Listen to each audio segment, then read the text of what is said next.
오늘은 메타 물질에 대해서 알아보려고 합니다. 조금 어려운 이야기가 있으니 잘 들어봐 주시기 바랍니다. 자, 시작합니다. 사막에서 오아시스가 가까이 있는 것처럼 보게 되는 신기루 현상이 왜 일어나는지 아시는 분?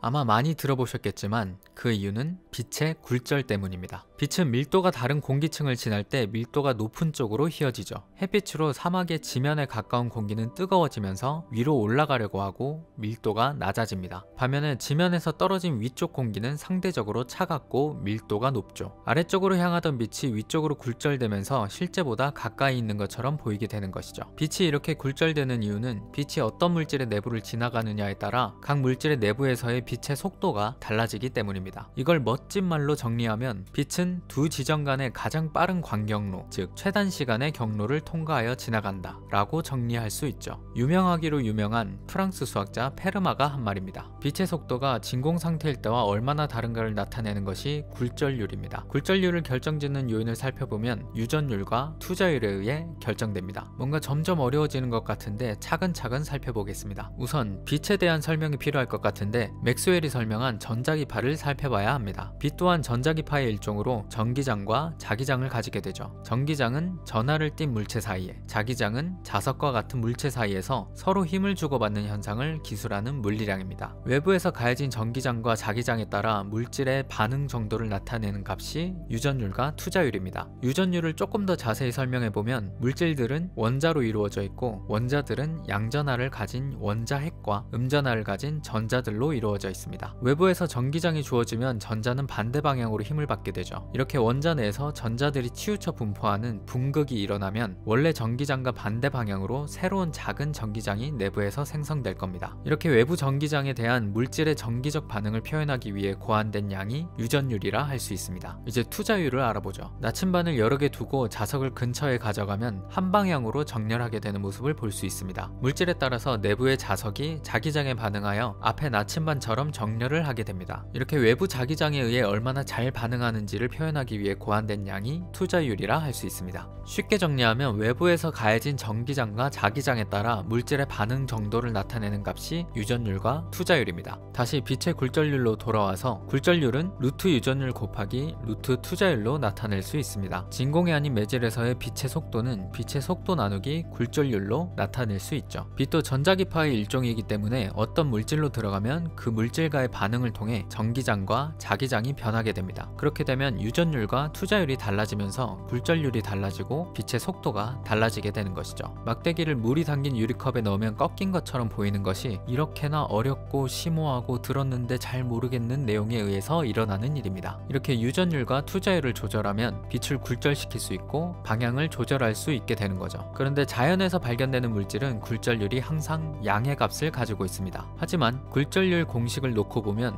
유전율과 투자율이 음의 값을 가지게 되면 굴절률이 음의 값이 될 수 있는 거죠. 바로 이것이 메타 물질의 개념입니다. 메타라는 단어가 초월하다, 넘어서다 라는 뜻을 가진 그리스어에서 유래했듯이 자연에서 발견되지 않는 특성을 가진 물질을 만들어내는 것이죠.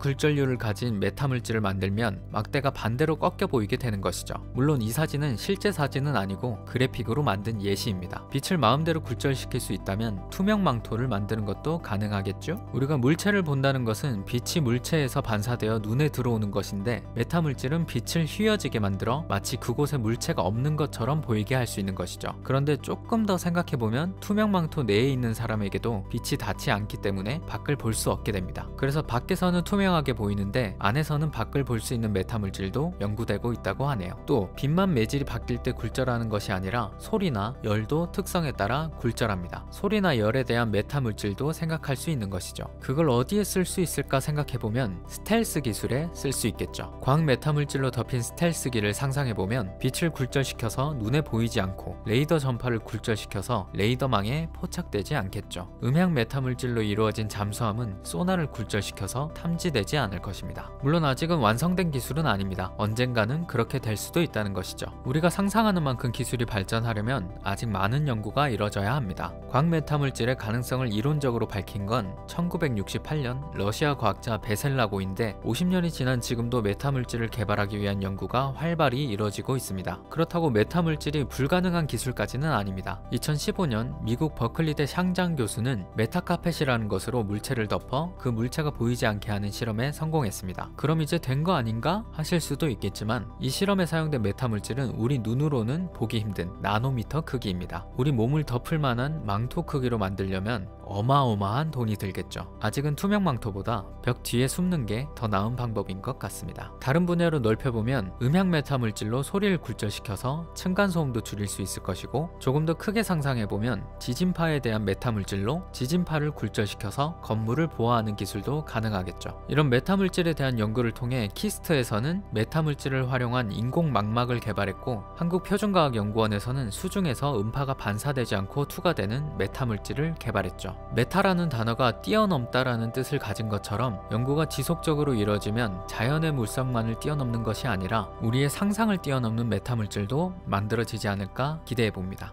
이 영상이 메타물질을 조금 아는 척 하는데 도움이 되셨다면 구독, 좋아요 눌러주시고, 궁금한 과학기술이 있다면 댓글에 달아주세요. 여러분이 언젠가 아는 척 해볼 수 있도록 제가 대신 공부해서 아는 척 해보겠습니다. 과학기술이 세상을 바꿉니다. 언제나 그랬듯이.